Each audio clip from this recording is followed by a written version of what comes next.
Hello friends, Tirumala Shri Venkateswara స్వామిని దర్శించుకునే భక్తులు ముందుగా కడపలోని శ్రీ లక్ష్మీ వెంకటేశ్వర స్వామి ఆలయాన్ని దర్శించడం ఆనవాయితీగా కొనసాగుతుంది.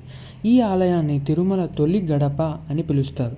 ఇది కడప నగరంలోని దేవుని కడప ప్రాంతంలో ఉంది. పురాణాల ప్రకారం శ్రీ మహావిష్ణువు భూలోకంలో శ్రీనివాసుడిగా అవతరించినప్పుడు ఆయనకు తిరుమల వేదికగా మారింది.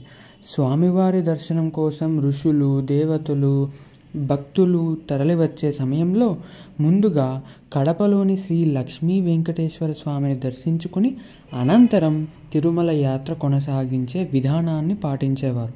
ఇందుకు ప్రధాన కారణం ఈ ఆలయంలోని స్వామిని కడప వెంకటేశ్వరుడు లేదా మొదటి వెంకటేశ్వరుడు అని పిలుస్తారు. భక్తులు ముందుగా ఇక్కడ మొక్కులు చెల్లించి స్వామివారి అనుగ్రహం పొంది ఆ తరువాత తిరుమల కొండపైకి వెళ్తారు. కడప అనే పేరుకి గల కారణం ఏంటంటే, పూర్వం ఈ ప్రాంతాన్ని గడప అని పిలిచేవారు. ఎందుకంటే తిరుమలకు వెళ్ళే భక్తుల కోసం ఇది ఒక ప్రవేశ ద్వారం, అంటే తొలి గడపగా భావించబడింది. కాలక్రమేణా గడప అనే పేరు కడపగా మారింది. ఇక దేవుని కడప అని పేరు కూడా ప్రసిద్ధి చెందింది. దీని అర్థం దేవుని సన్నిధికి వెళ్ళే మార్గం అని. సో ఈ ఆలయ విశేషాలు ఏంటంటే, మూల విగ్రహం. ఆలయంలోని శ్రీ లక్ష్మీ వెంకటేశ్వర స్వామి ప్రతిమ తిరుమల శ్రీవారి ఆలయంలో ఉన్నదానికి చాలా సమానంగా ఉంటుంది. మరియు వెంకటేశ్వర స్వామి విగ్రహం వెనుక గోడ మీద ఆంజనేయ స్వామి బొమ్మ చెక్కబడి ఉంటుంది.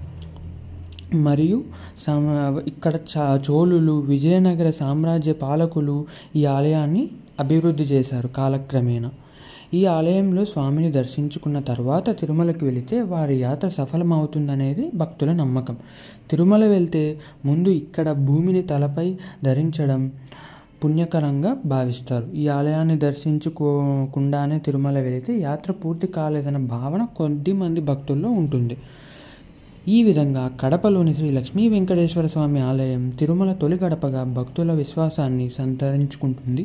ఇప్పటి భక్తుల ముందుగా ఈ ఆలయాన్ని సందర్శించి ఆ తరువాతే తిరుమల పాదయాత్రను కొనసాగించడం ఆనవాయితీగా కొనసాగుతుంది.